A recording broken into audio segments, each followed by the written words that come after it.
Salut Nicolas, Salut! merci de te joindre à moi pour ce petit portrait de vibe coder comme j'ai décidé d'appeler cette série.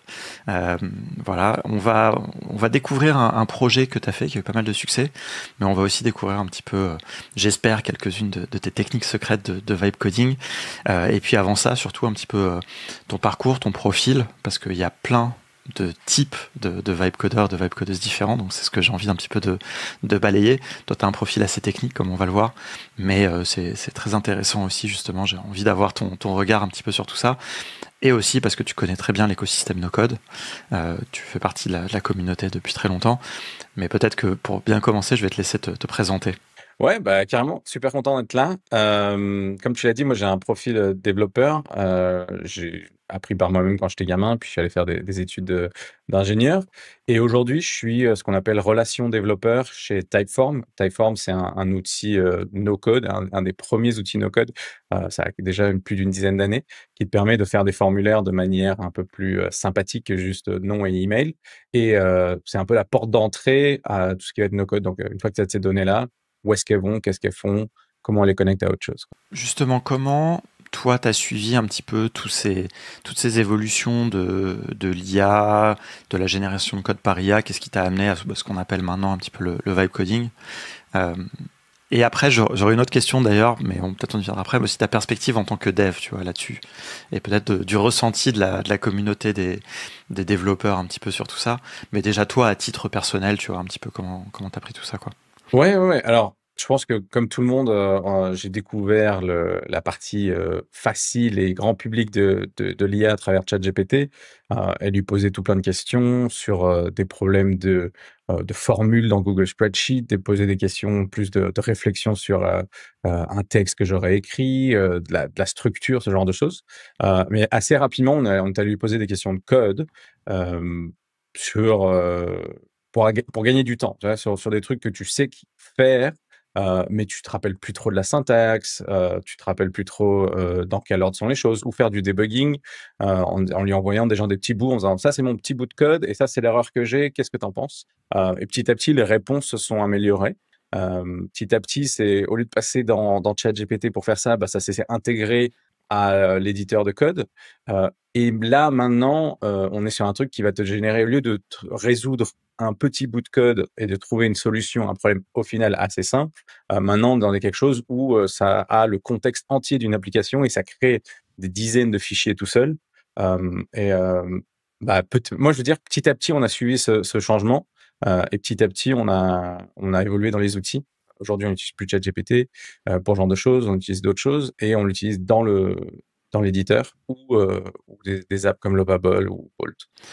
Et toi, t'as toujours pas mal fait, autant que je me souvienne, un peu des side projects, des choses comme ça. C'est aussi en dehors du fait de travailler à Typeform, qui est fait partie, évidemment, comme tu disais, de l'écosystème no-code. J'ai l'impression que toi, t'as toujours utilisé aussi un peu ces outils pour faire des projets.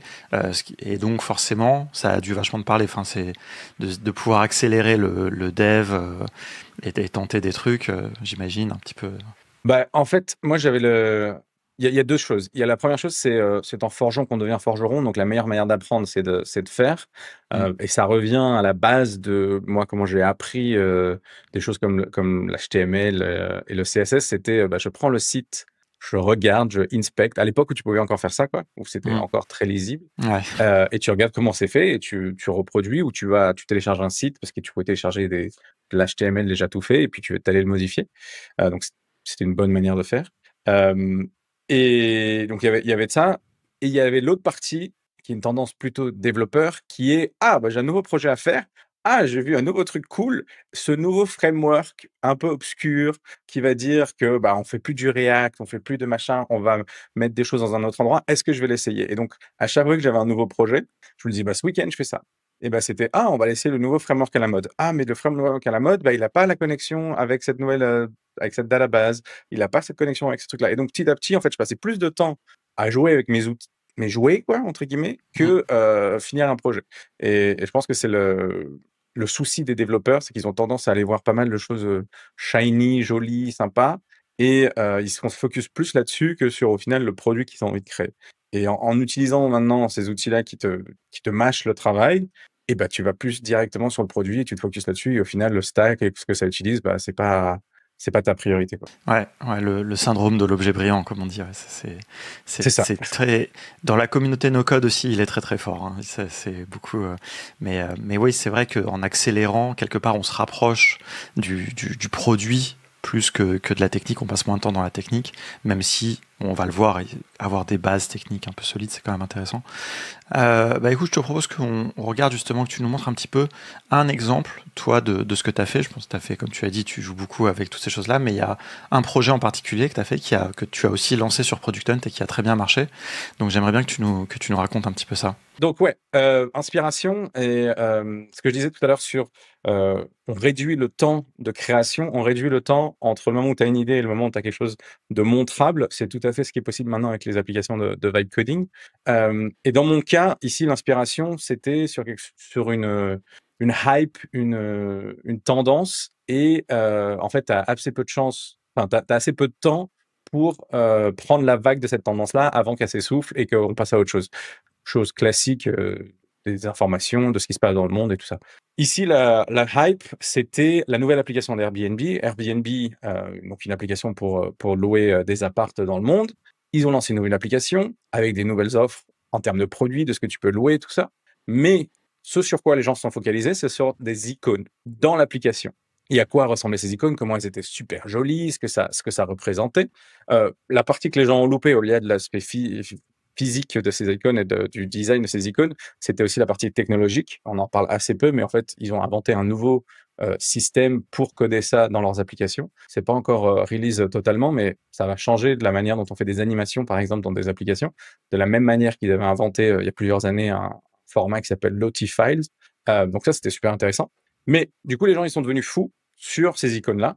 Et en quelques jours, directement sur Twitter, on a vu des gens faire des tutoriaux sur comment créer tes propres icônes en utilisant ChatGPT, tout ça. Là, j'avais un exemple, par exemple, du CEO de Vercel. Donc, Vercel, qui est une application d'hébergement d'applications web, de code, qui montrait très rapidement, quelques jours après, comment il avait reproduit ces icônes-là, une animation, et comment il l'avait intégré dans sa page, quoi. Et donc là, tu vois la machine qui s'emballe, et tu dis, bah, il faut peut-être que je monte dans le train.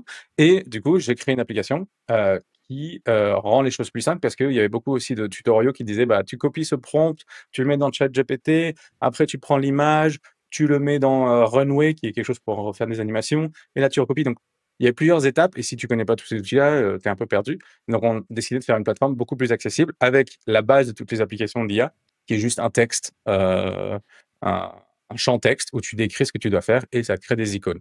Ça, c'est la page d'accueil. Donc, tu peux voir toutes les icônes qui ont été créées. Donc, évidemment, la page d'accueil, elle change à chaque fois qu'il y a des gens qui font des choses dessus. Là, c'est un peu random. Il y a des gens qui font des choses avec des enveloppes et des trucs mignons. Et voilà, ça, c'était la base. C'est ce que j'ai lancé. J'ai fait ça un vendredi après-midi en quelques heures. Plusieurs dizaines, centaines d'icônes générées dans le week-end. J'ai décidé d'en faire un truc un peu mieux, un peu plus chiadé. Et le lundi, j'ai lancé ça sur Product Hunt. Ça a fait numéro 2 sur Product Hunt et maintenant des milliers d'icônes et des milliers de personnes qui se sont inscrites. J'avais pas de monétisation, j'avais pas de monitoring, j'avais pas d'analytics. Donc il y avait plein de choses que j'avais pas et que si j'avais à refaire, je ferais ça différemment. Ça c'est intéressant. On pourra parler un tout petit peu, je pense peut-être du launch sur Product Hunt, parce que je sais que c'est aussi quelque chose que tu suis pas mal, il me semble, hein, si je dis pas de bêtises. Je sais il y a beaucoup de gens que ça intéresse. Mais avant de parler là-dessus, peut-être un petit peu, juste, j'ai une première question, mais très pragmatique, mais tu disais qu'il y a eu plusieurs centaines d'icônes lancées sur le week-end, tu l'as partagé autour de toi, tu l'as mis sur Twitter, comment tu as eu les premiers utilisateurs, juste par curiosité? Exactement, j'ai juste mis sur Twitter, avec je sais pas beaucoup de followers sur Twitter, mais avec les quelques personnes que j'avais, en le commentant aussi sur d'autres gens qui disaient, bah voilà, je vous fais un prompt et tout ça. Je fais, bah, regarde, il y a une application qui existe pour ça. Ok.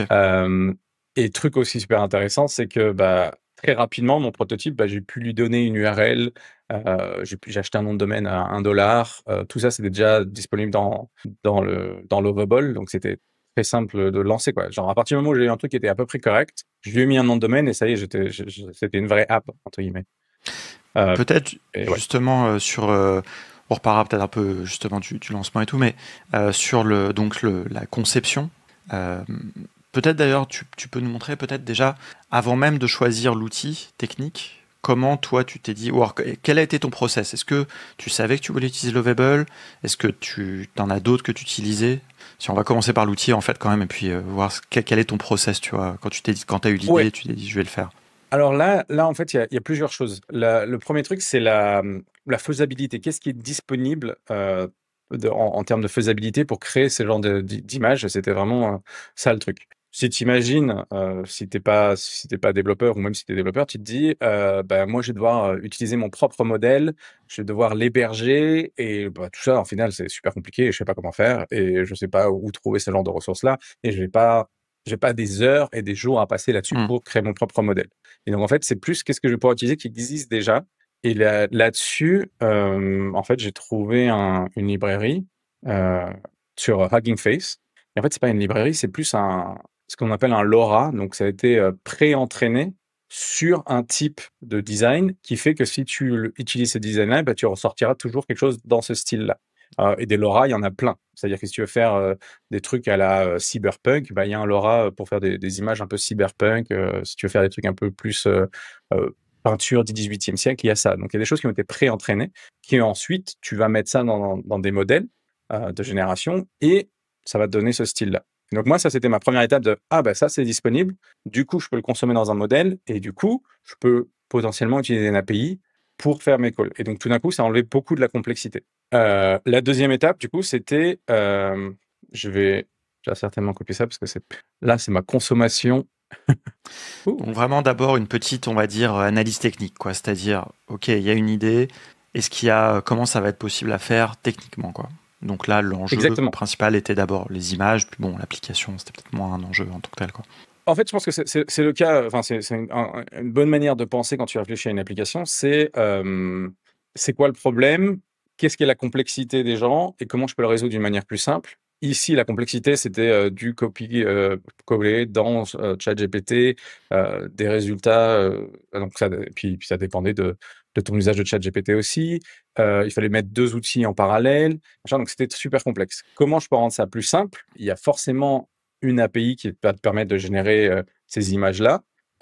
Ici, j'ai utilisé Replicate. Replicate, c'est un hébergeur de modèles. Donc, ils ont toute l'infrastructure qui te permet d'appeler chaque modèle par une API. Dans notre cas ici, là, par exemple, on va regarder. Donc là, ils ont tous les modèles cool qui sortent. VO pour faire de la vidéo, tout ça. Donc ça, c'est des images, c'est des modèles d'images. Et pour chacun des modèles, en fait, ça, c'est un modèle d'édition, par exemple. Ils vont te donner une interface visuelle sur comment interagir avec ce modèle-là. Donc ici, tu mets une photo, tu as l'image de la photo, et tu vas dire, fais ça comme un cartoon des années 90. Tu peux le modifier, tu vois, je vais te dire, make it like Japanese manga, for example. Et je vais juste cliquer un bouton, et ça va faire tourner le modèle, et ça va me rendre le résultat. Ça, j'ai rien codé pour l'instant, c'est toujours très visuel, donc je teste. Moi, une fois que j'ai trouvé mon truc pré-entraîné pour faire des icônes qui ressemblent aussi les Airbnb, je vais venir pouvoir le tester ici et je vais voir que ça marche correctement. Là, mon résultat, il est correct. Je vais changer peut-être des 2-3 trucs à droite, à gauche et je trouve quelque chose. Je suis super content de ça. Maintenant, ce que j'ai du code que je vais pouvoir venir copier et que je vais pouvoir mettre après dans mon application. Donc maintenant, j'ai passé l'étape de validation technique. De dire, bon voilà, j'arrive à trouver un résultat correct. J'ai fait ça 2, 3, 4 fois.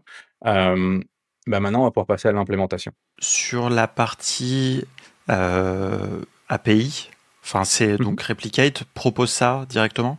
C'est une fois que tu as choisi ton modèle, il va exposer une API pour que tu puisses interagir. Ouais, exactement. Ouais, ok, d'accord, ah oui, c'est ce que tu Donc viens là, de dire. t'as les deux. Donc, soit tu as du code Node qui est déjà Ok, ouais. ici, soit tu as vraiment un endpoint que tu appelles en passant tes tokens, euh, tes différents paramètres. Et à la fin, ce que tu récupères, et tu l'as ici pareil dans un JSON, ce que tu vas récupérer, bah, c'est l'image. Et cette image-là, ensuite, tu l'héberges où tu en as besoin quand tu veux. Ok. Ok, parfait. Donc là, tu as validé que techniquement c'était faisable. Ce que tu voulais faire, c'était faisable. Enfin, sur le point de complexité qui est la génération de l'image en tant que telle, quoi. Ensuite, qu'est-ce que tu fais? Tu conçois vraiment l'application, tu réfléchis un peu les parcours utilisateurs, un peu toutes ces choses-là, ou tu te jettes un peu dans un outil en mettant un prompt. Eh ben, moi, je suis allé directement dans l'outil parce qu'après, en termes d'interface, je savais que je voulais ça, quoi, à la base. Enfin, ça devait pas être plus compliqué que ça, quoi. Ouais, C'était vraiment la base de toutes les applications d'IA, un champ texte, un bouton pour générer, et peut-être, je sais pas si je le dis dès le départ, mais un truc pour visualiser les icônes qui ont été déjà créées. Je crois que dans la première prompt que je donne, je dis déjà que j'ai envie d'utiliser Replicate parce que je savais que c'était ça que je voulais utiliser comme API. ok. Et donc, tu as choisi Lovable pour faire ça? Ouais, Lovable parce que bah, c'était ce que j'étais en train d'utiliser à ce moment-là, et parce que j'avais utilisé Bolt avant, euh, et j'avais pas eu des très très bons résultats. Donc Ok. ouais, j'étais pas. Bon, c'est celui-là aujourd'hui, mais ça peut être n'importe lequel, quoi. Ouais, ouais. Mais alors, donc tu vois, moi, j'ai un peu catégorisé, on va dire, les différents outils. Donc Bolt et Lovable, je les mets dans la même catégorie sur on va dire, un haut niveau d'abstraction que je recommande plus aux gens qui débutent, notamment parce qu'il y a l'environnement, l'hébergement intégré, etc. Pourquoi toi, avec... moi, j'adore Lovable, hein, je dis au passage. Mais pourquoi toi, par exemple, avec ton profil, tu t'es pas parti plutôt sur un Cursor ou un Windsurf, qui sont donc sur la catégorie, on va dire, un petit peu au-dessus, un petit peu plus proche du code, on travaille en local et tout. Je pense que j'ai pris tous les raccourcis possibles. Ouais. Et là, l'idée, c'était vraiment de shipper un truc. Et en fait, je pense que beaucoup de gens ont cette frustration-là. Ils ont une idée, ils arrivent à faire un truc et puis ils la lancent jamais. Et puis 2 jours après, il y a quelqu'un qui a fait quelque chose pareil, quoi. Et ça marche. Et tu te dis, putain, j'avais eu l'idée, j'aurais pu le faire, quoi. Hmm, Et là, j'avais pas envie qu'il m'arrive ça. Et donc, j'ai pris tous les raccourcis possibles. Et l'avantage d'un truc comme Lovable, pour l'instant, moi, je dirais, c'était l'intégration avec Supabase, qui est la base de données, la chose qui va gérer l'authentification. Et ça, c'est la partie super chiante à faire. Euh, c'est vrai, Même avec un curseur ou quoi, c'est super chiant à faire. Et donc, c'est vrai. s'ils me vendent l'idée que ça se fait un peu tout seul, que c'est un peu magique et que je vais passer beaucoup moins de temps à m'occuper de cette partie chiante, ça veut dire que j'aurai plus de temps à passer sur mon produit, et ben, j'y vais, quoi. Et est-ce que ça a été le cas? Est-ce que, justement, une fois que tu es parti dans Lovable, est-ce que tout s'est passé vraiment de manière aussi smooth qu'on peut l'espérer? Bah, assez rapidement, oui, plutôt. Pour arriver à un résultat comme là, cette page-là, elle a assez peu changé par rapport au moment où je l'ai lancée il y a peut-être 1 mois et demi. J'ai eu très rapidement quelque chose de potable. La seule chose que j'avais qui était un peu complexe, et ça s'est très bien fait, c'était bah, justement la partie authentification, création de compte. Et ça, c'était sans aucun problème dès le départ, quoi. Les complexités sont venues après, quand j'ai commencé à rajouter des choses un peu plus complexes. À une époque, par exemple, j'avais du infinite scroll. Donc, tu pouvais genre scroller, tu voyais tous les icônes créées, et ça Hmm. a rajouté de la complexité. Donc, j'ai eu des soucis là-dessus. J'ai j'ai rajouté, mais même ça, tu vois, à la base, je ne faisais pas payer. Et quand on sait que tout est gratuit, et ben les gens, ils en abusent un petit peu. Et du coup, bah, il y a un moment, j'ai eu besoin de faire payer parce que bah, ma facture de Call API pour générer des icônes mignons, bah, ça monte assez vite. Tu peux nous Euh, donner un ordre d'idée de combien ça coûte pour générer une image, par exemple? alors, on est autour de 5 centimes l'image, Ok, ah oui, donc c'est quand même pas ce qui est négligeable. Enfin, je veux dire, c'est un chiffre où on peut tout de suite se rendre compte que au bout d'un certain nombre de dizaines, centaines de générations, là, on voit la facture, quoi. C'est pas des zéro bah, zéro t'imagines. un. On est presque à 19 000, bah, tu fais 19 000 fois 5 centimes. Mais ouais, en fait, moi, j'avais lancé ça sur le week-end et je me dis, ah, bah, je suis prêt à mettre 100 balles dessus, tu sais, les gens vont s'amuser, puis à 100 balles, ça va s'arrêter, quoi. Puis une fois que tu lances ça sur un product hunt, que tu as des milliers de gens qui s'inscrivent, bah, ça monte très, très vite. Et donc, bah, là, j'ai un peu flippé. Et donc, ce que ça veut dire que j'ai eu à rapidement, un jour après ou pendant le lancement, rajouter une fonctionnalité de crédit. Et ça, c'est vraiment, c'est pas simple, quoi. Ouais, C'est pas machin. Et ben là, j'ai expliqué Lovable. Je veux que quand quelqu'un s'inscrive, il ait tant de crédits de départ, on leur donne des crédits gratos. Et ensuite, quand il a plus de crédits, qu'il puisse en racheter, machin. Je veux qu'à chaque fois qu'il ait une transaction, on puisse enlever un crédit et qu'on puisse dire quelle transaction il a eu. Et ben ça m'a fait tout ça en l'espace de 2 heures à interagir. J'avais un truc potable, quoi. ok. Est-ce que tu t'es basé sur tu sais, Stripe, ils ont un système de crédit comme ça, je me souviens plus comment ça s'appelle, de gestion de la consommation et tout. Est-ce que tu as utilisé ça ou est-ce que tu as, toi, implémenté ton propre système dans ta base et puis juste lié à une transaction, je sais pas, par exemple, tu payes 10 € sur Stripe, ça te fait 100 crédits. Ouais. T'as fait comme ça Alors, j'ai plutôt. pas utilisé la partie consommation de Stripe. Et là, pareil, j'ai pris un raccourci. Dans Stripe, j'ai utilisé ce qu'ils appellent les payment links. Ouais. Parce que j'avais pas envie de faire une interface de checkout, tout ça, je me suis dit que ça va être compliqué. Et en fait, si on va ici, là, en cliquant, ça t'emmène vers un lien. Ah, mais je suis pas logué, donc on va commencer par faire ça. Ça t'emmène vers un lien Stripe directement, quoi. Et voilà, si on fait ça, ça t'emmène dans un lien Stripe. Et moi, j'ai rien eu à coder là-dessus. Et tu payes ça, quoi. Et juste ton payment Vas-y. link, c'est une petite question technique, mais ça m'intéresse parce que moi j'adore, je trouve les payment links, c'est vraiment une fonctionnalité géniale. Juste, tu lui passes un identifiant en paramètre, quelque chose comme ça, pour faire la liaison entre le paiement et puis le compte utilisateur. Exactement, tu le vois ici dans l'URL, ça te donne Ok. l'email et le user ID, la client reference. Ce qui fait que ensuite, ton payment link, là on rentre vraiment dans le détail, tu peux utiliser les webhooks de Stripe pour être notifié dès qu'il y a un paiement réussi. Et on te dit, voilà, le paiement a réussi, et ça, c'est les informations du client. Maintenant, il faut aller lui créditer ses crédits. Et donc, à partir de là, tu fais cette logique-là. Et pareil, ça, c'était un prompt à Lovable en disant, voilà, maintenant, j'ai récupéré un webhook de chez Stripe. Je te montre un exemple. À partir de là, fais-moi la fonctionnalité pour rajouter les crédits. Super intéressant. Aujourd'hui, Ouais. je sais pas si je ferais ça exactement parce que comment on dit, c'est restreint en termes de possibilités de Ouais, faire c'est pas juste très ça avec des flexible. payment links. Ouais. C'est pas très flexible, mais sur l'instant, en fait, après, ça c'est pas l'appli du siècle non plus. Je pense pas Hmm. devenir, je sais à temps plein sur ce projet-là. Mais quand tu dois aller vite, quand tu dois faire quelque chose Bien qui sûr. marche, quand tu dois valider rapidement que les gens sont prêts à payer pour ça, je pense que c'est une bonne alternative. Mais tu vois, moi je trouve que là, ce que tu décris, tu vois, c'est une approche hyper pragmatique et qui est une approche de side project aussi, hein, je veux dire, c'est pas ou de lancement d'ailleurs, parce que ça, comme tu dis, après, des fois, un side project peut devenir un projet principal, ça dépend, là, c'est peut-être pas ton objectif, mais je trouve qu'il faut être hyper pragmatique et quelque part, pour moi, ça va vachement avec l'idée du vibe coding, quoi.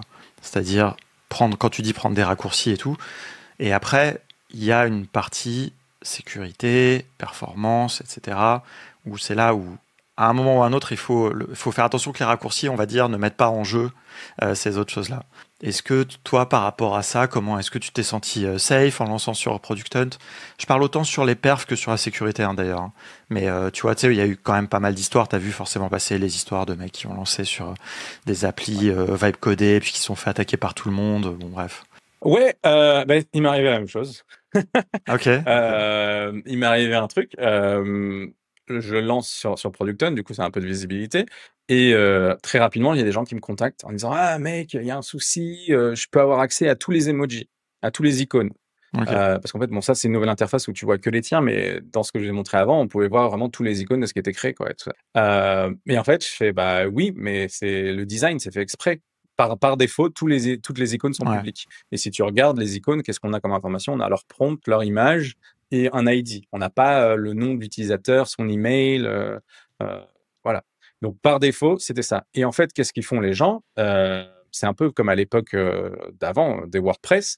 Ils vont faire le premier truc que tout le monde fait, ils vont ouvrir la console, ils vont regarder les API calls et ils vont dire ah là là, oh my god, c'est public, quoi.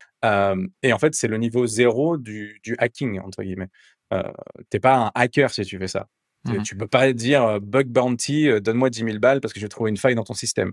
D'une, c'était pas vraiment une faille, Là, c'était c'est par un design. design, c'était fait par exprès. Et de deux, t'as aucun effort à trouver ce genre de truc. Hmm. Après, là où j'ai eu un autre souci, mais là-dessus, j'ai un gars sympa qui m'a contacté sur cette histoire de crédit. J'avais, à travers une modification, exposé la fonctionnalité qui te permettait de rajouter des crédits. Et de la manière dont ça avait été designé, c'était visible comment tu pouvais rajouter des crédits. Donc, toi, tu pouvais, si tu veux, faire un truc, et le gars s'est rajouté 5000 crédits. Et il m'a envoyé un message, il m'a fait ah, j'ai vu qu'il y avait un bug. Et du coup, je l'ai corrigé. A priori, c'est le seul gars qui avait fait ça tout seul. Alors, il y a les choses ont pas mal évolué. Ça fait un mois et demi, hein, mais les choses ont pas mal évolué. Maintenant, Lovable et Supabase ont des fonctionnalités de recommandation de sécurité. Donc, ils vont te permettre de faire tourner des scripts de sécurité pour voir où il y aurait des potentielles vulnérabilités. Donc ça, c'est déjà pas mal et ça, il faut les utiliser. Ensuite, Ensuite, l'autre partie, c'est ouais, comment tu exposes les données-là et comment tu fais ce qu'ils appellent les RLS. Ça vaut le coup de poser plusieurs questions. Moi, j'ai utilisé à cette époque-là, il n'y avait pas encore le mode agent, mais il y avait le mode chat où je vérifiais en disant on est d'accord, je veux juste que la personne authentifiée puisse accéder à ci ou à ça. La personne qui n'est pas authentifiée, elle peut pas faire ça. Et ça faisait tourner ça, quoi. Super intéressant. Ouais, c'est. Moi, je trouve que les fonctionnalités un peu là de scanner, de recommandation, enfin, c'est plus des recommandations, effectivement, comme tu dis. Elles sont un peu basiques. Est-ce que ça aurait trouvé, par exemple, le côté là, tu sais, le fait que le la possibilité d'augmenter ses crédits, par exemple, tu penses? Ça l'aurait pas trouvé par le truc de base. Non, ça l'aurait Ouais, trouvé si j'avais posé, quand j'ai posé la question, ça l'aurait trouvé. Parce qu'en final, quand je lui ai dit, hey, il y a quelqu'un qui m'a dit que c'était disponible, il fait, ah bah oui, ah oui, t'as raison.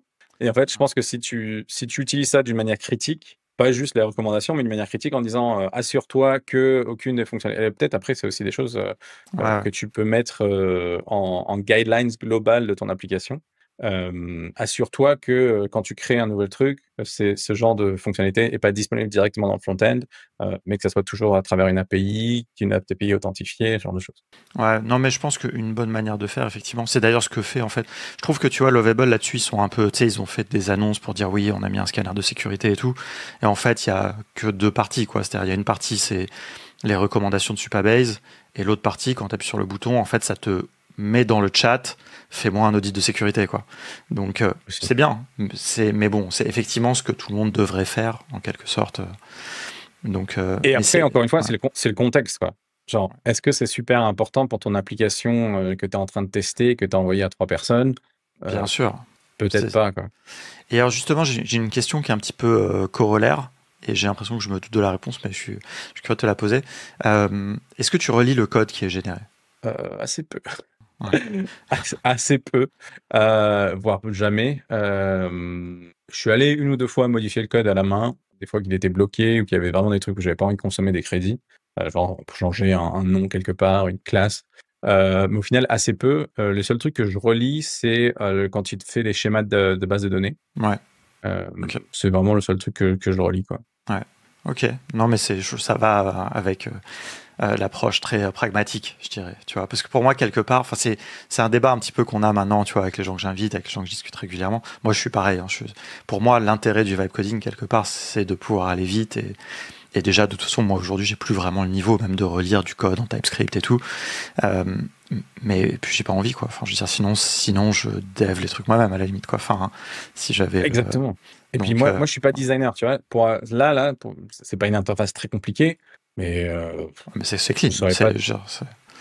Voilà, moi je saurais pas de faire ça de manière simple, tout de suite, machin. Je passerais beaucoup trop de temps pour faire Ouais, ça, et j'ai juste besoin de ça. J'ai pas besoin d'un truc plus compliqué pour l'instant. Euh, ouais, ouais. Non, carrément. Non, mais c'est hyper intéressant. Juste, on a parlé un peu de l'aspect sécurité, qui est hyper important. Sur l'aspect performance, euh, donc là, donc toi, tu as hébergé sur Lovable. Tu as juste ouais, acheté c'est le toujours nom de sur le web. domaine, tu as fait tout. Ouais. Alors, j'ai deux questions par rapport à ça. Ma première question, sur les performances. Notamment, on sait que sur un launch producted, bah, surtout un launch qui marche bien, comme le tien, ça envoie un peu de trafic. Il y a eu des sujets par rapport à ça ou pas? Non, pas. Et même pas. C'est une très bonne question parce que je sais pas ce qu'ils ont derrière, je sais pas ce que c'est hébergé derrière, mais ça tient. Le vrai sujet, c'est plus, là, j'héberge, bah, je sais pas, 20 000 images. Ouais. C'est plus Supabase et dans la manière dont ils te facturent la bande passante. Et là-dessus, j'ai pas vraiment tout à fait optimisé le truc non plus, parce que c'est pas très clair sur l'histoire de caching, de trucs comme ça. Donc c'est pas très clair. Donc je sais que je suis un peu surfacturé là-dessus. Un vrai truc que j'ai fait par contre, et ça je m'en suis rendu compte en passant en local. À un moment, j'ai dû passer en local.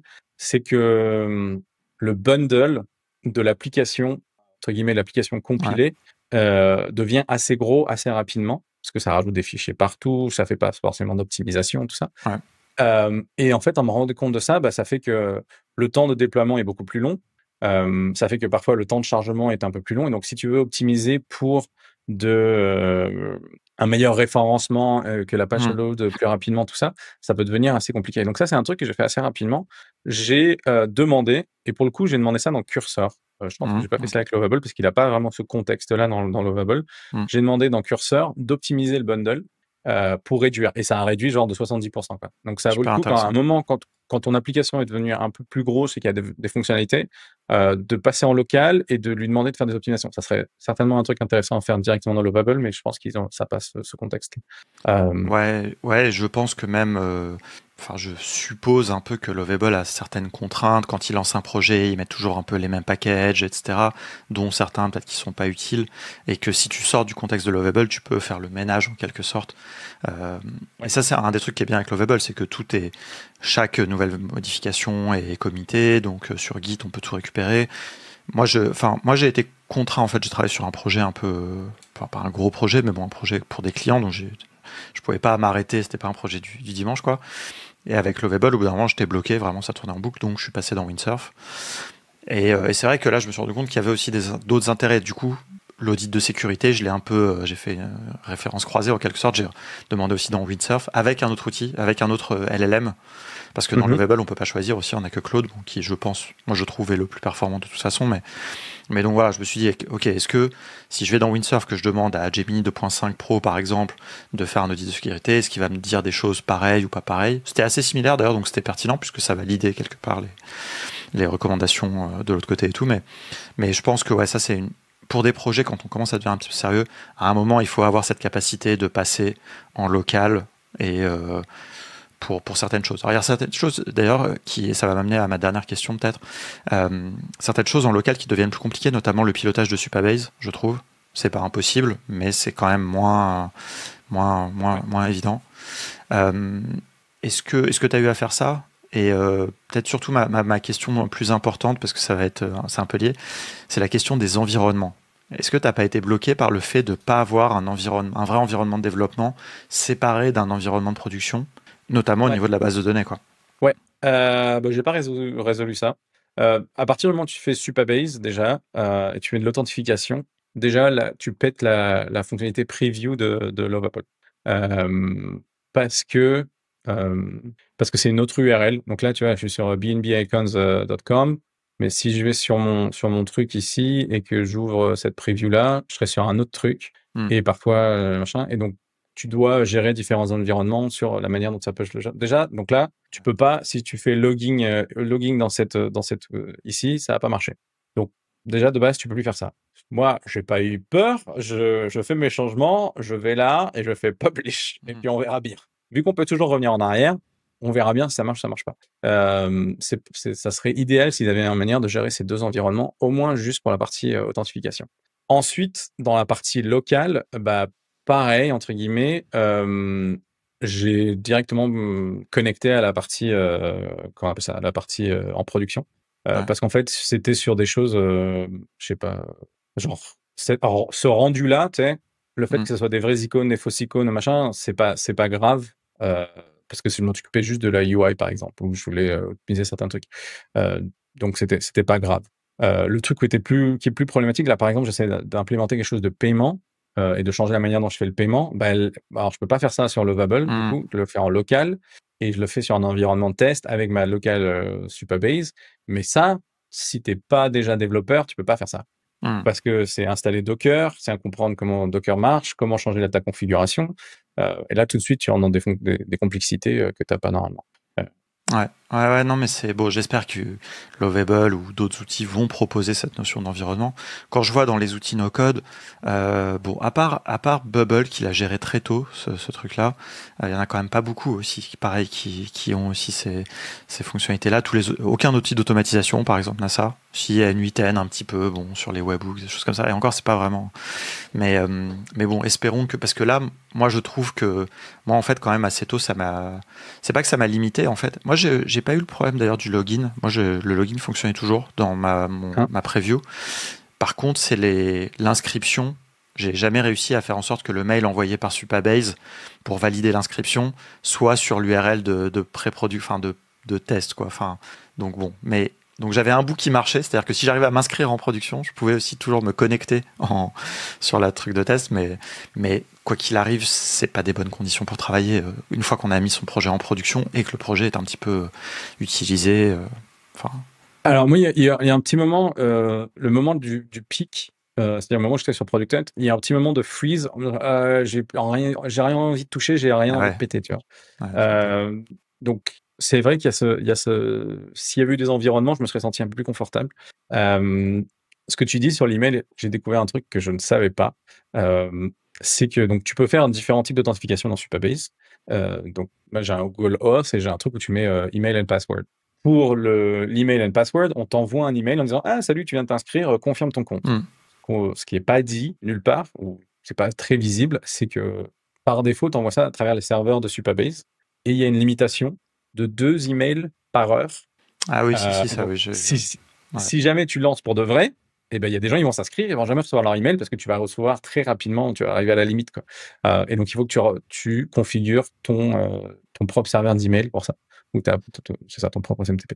Je ne savais pas ça et Ah, ouais. j'ai eu des gens qui me l'ont dit et je fais, oui, bonne limitation. Quelque chose à avoir en tête. Tu m'étonnes, ouais. Ouais, bah oui, ouais. Bah moi, en fait, j'avais trouvé ça, bah, justement, quand j'essayais de corriger ces histoires du réel, enfin bref.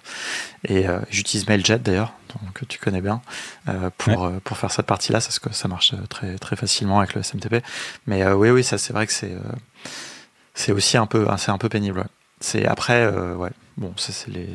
Il y a Supabase quand même. Moi, c'est vrai que j'ai découvert à travers ce projet. Je connaissais vaguement, mais là, j'ai utilisé. Il y a quand même pas mal de petites subtilités. Après, je trouve que c'est quand même un back-end extraordinaire, quoi. Enfin, pour de manière générale, quoi. Enfin bon, je connais pas bien Xano ou d'autres les alternatives, mais je trouve que dans le contexte du vibe coding, Supabase quand même marche très très bien, quoi. Ouais, il manque un truc et je pense qu'il y a des outils qui sont en train d'arriver là-dessus. C'est une partie gestion euh, dashboard admin, tu vois, Ouais, où tu n'es pas oui. obligé d'aller dans la base de données pour créer ça. Donc là, moi, par exemple, j'aimerais bien avoir un dashboard où je vais voir les utilisateurs les plus actifs, Hmm. genre un peu être omniscient, tu vois. Bah, pour l'instant, je suis obligé de faire ça à travers la base de données, ou j'ai commencé à prompter Lovable pour faire ça, mais au final, je, je suis en train de gaspiller des crédits pour me faire une Hmm. interface à moi qui n'est pas forcément nécessaire. Et donc là, il y a quelques outils qui sont en train de se lancer pour t'aider à faire ces interfaces d'admin au-dessus Ah ok, d'une base de données Supabase. Ouais. c'est intéressant. Est-ce que tu aurais des noms ou sinon tu m'enverras après à la limite. Ça m'intéresse parce que moi pour le coup bah, j'ai fait ça pour mes clients, j'ai dû faire ce petit back office et c'est là où d'ailleurs j'ai eu le plus de problèmes. C'est-à-dire que c'est là où Supabase, enfin Lovable a commencé à avoir du mal à piloter Supabase, notamment pour faire des edge functions qui vérifient bien les rôles d'administration, etc., quoi. Et c'est là où Ouais. d'ailleurs j'ai jamais réussi à le résoudre dans Lovable. J'ai dû passer sur Windsurf pour corriger les edge functions. Enfin bref, c'était toute une histoire. J'en ai parlé pas mal de fois déjà dans mes podcasts et tout, mais ça m'a créé vraiment une grosse frustration. Mais ça montre aussi les limites, quoi. Et pour le coup, là, on touche aussi à des enjeux de sécurité, donc on peut pas faire de compromis, quoi. On peut pas, exposer toutes les données à tout le monde et tout, mais c'était Je un vais, peu je vais te compliqué. montrer 2 projets que j'ai découverts récemment. C'est une boîte c'est des Italiens. C'est un truc qui s'appelle Brix à la base. Et donc, ils faisaient ça, ils faisaient de l'admin panel. Et là, ils sont en train de pivoter sur un nouveau produit qui te fait spécifiquement, qui se connecte à Supabase Ok. directement. Donc ça vient dans quelques jours, quelques semaines. Bon, bah écoute, j'irai regarder ça parce que j'avais même pas pensé que ça pouvait exister. Effectivement, c'est quand même une bien meilleure manière de faire que d'avoir faire son propre panneau d'admin dans chaque projet. Rapidement, ça devient compliqué. Après, vu que Supabase, c'est une base de données Postgres, tu as des outils de tooling interne, genre des retools Hmm, ou des choses comme ça qui c'est peuvent vrai. déjà s'intégrer à ça. Mais retools, généralement, c'est un peu plus cher, hein. Ouais. Peut-être pas forcément Oui, c'est vrai accessible pour d'ailleurs les que seuls j'ai même projets. pas pensé. Il me semble que même des outils très très accessibles comme Softer se connectent aussi à Supabase. C'est vrai que je n'ai pas pensé pour aller regarder ça. Peut-être une autre manière de faire. Bon, je pense que dans Softer, c'est trop limité pour faire des tableaux de bord intéressants. Mais un retool, par exemple, effectivement, oui, c'est vrai que ça peut avoir du sens. Ouais. Ok, bah écoute, merci. Franchement, c'était passionnant. Peut-être une dernière question, juste un peu sur la manière dont tu utilises les outils. Est-ce que tu as des petites techniques? Je sais pas. Quand tu fais tes prompts, est-ce que tu utilises beaucoup le ask, par exemple, des choses comme ça? Enfin, Alors, en niveau prompt, je crois que j'ai pas trop de technique. Je suis plus, je le considère genre limite comme un stagiaire ou je sais pas quoi. ok. Tu balances les trucs et débrouille-toi. Le vrai truc, c'est quand j'utilise des API ou des librairies que je sais que j'ai envie d'utiliser, je lui donne un exemple. Je lui dis pas, vas-y, installe Stripe. tu vois. Même si je pense que sur des trucs un peu mainstream comme Stripe, il a le contexte et donc il va pouvoir savoir à peu près ce que je lui demande de faire. Mais sur genre la replicate, je pense qu'il avait aucune idée de ce que c'était replicate. Le premier truc qui m'a sorti, c'était un champ où tu mets ton API key. Tu vois, c'est pas bête, mais dans mon esprit, j'ai pas envie que les gens ils aient besoin de créer un compte et d'avoir leur API key. Et donc en fait là, tu trouves ça dans de la doc, c'est-à-dire que c'est pas technique parce que tu as trouvé la doc qui te permet de savoir que c'est possible. Tu n'as pas besoin de comprendre ce que cette doc a fait. Mais si tu vois là ce qu'on a montré tout à l'heure sur la création d'un modèle, bah, je lui copie cet exemple et je dis bah voilà, c'est comme ça qu'on crée un nouveau modèle. Ça, c'est le résultat. Donc c'est ça que tu vas avoir à la fin. Débrouille-toi pour me faire l'API call et après garder ça dans la base de données avec ce que ça te retourne. Et là, ça me donne des meilleurs résultats. Ok, pas mal. Bah écoute, super, on note. J'ajoute dans mon carnet de techniques. Non mais c'est hyper important, tu vois, d'échanger là-dessus parce que mine de rien, des choses on n'y pense pas forcément quoi.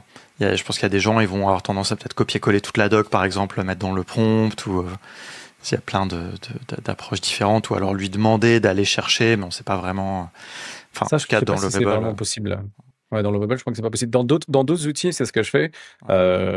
Où j'ai mis, par exemple, on parle pas mal de MCP, donc qui va te permettre de donner du contexte. Ils vont pouvoir faire des calls API. Par exemple, dans Cursor ou équivalent, je lui donne le MCP de mon Supabase. Comme ça, il a le contexte de toutes mes tables, tous mes trucs qui existent. Et il est possible d'aller vérifier lui-même comment les choses sont faites. Ouais. Il me semble qu'il y a un serveur MCP aussi un peu connu qui s'appelle Context7, si je dis pas de bêtises, qui justement permet en fait plus spécifiquement d'aller chercher la doc en fait.